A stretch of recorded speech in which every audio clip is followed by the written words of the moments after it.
Hello everyone and welcome to another episode of Bible Illustrated Hands. Before I start, in the case you guys missed it, I am making a podcast with a friend of mine, M, and I will post the link to the podcast in the description of this video and pinned comments. Also, today was Father Dimitri's funeral.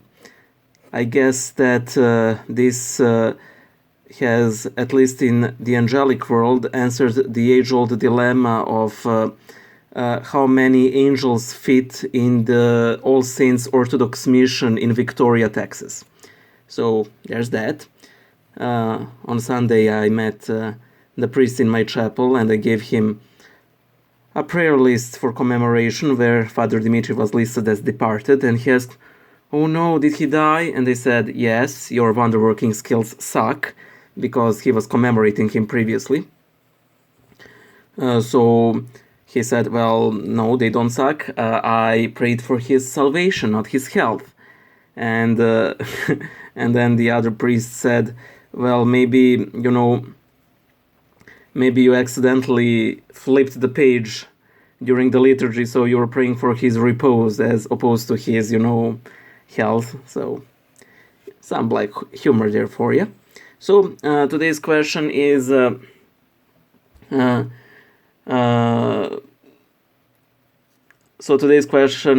what is a spiritual father? To put it shortly, a spiritual father is a priest, in absolute majority of cases, who is in charge of your spiritual life. That is the gist of it. He can be,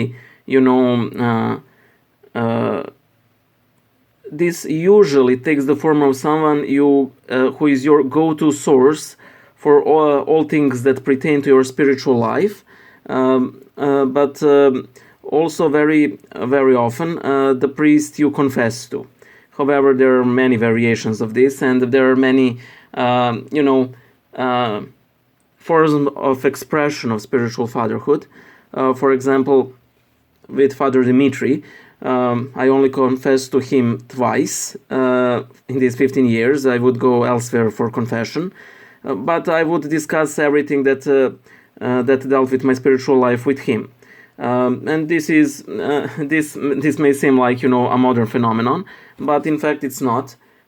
You have with the Desert Fathers that people considered their spiritual father someone they have practically only heard of and maybe visited once for a single advice that these people have kept for the entirety of their life. There was that. Again, people usually confess to their spiritual father.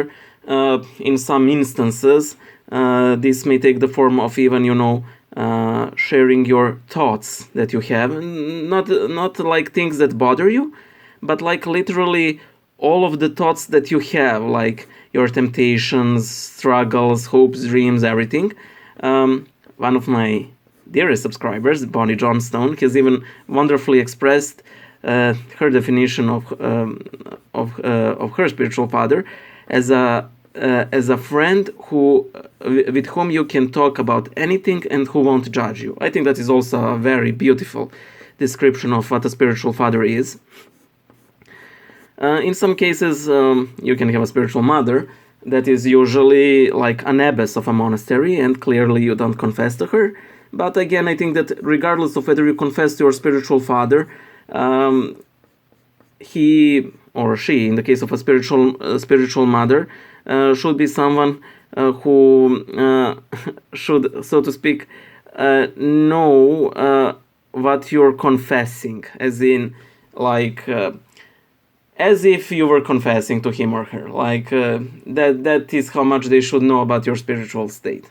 And of course, it is a very, trust-based relationship, and Father Dimitri, would often emphasize that he is the one who will respond for his spiritual children on Dread Judgment, which is something that has kept me out of sin a lot, because I didn't want to get him in trouble with Christ.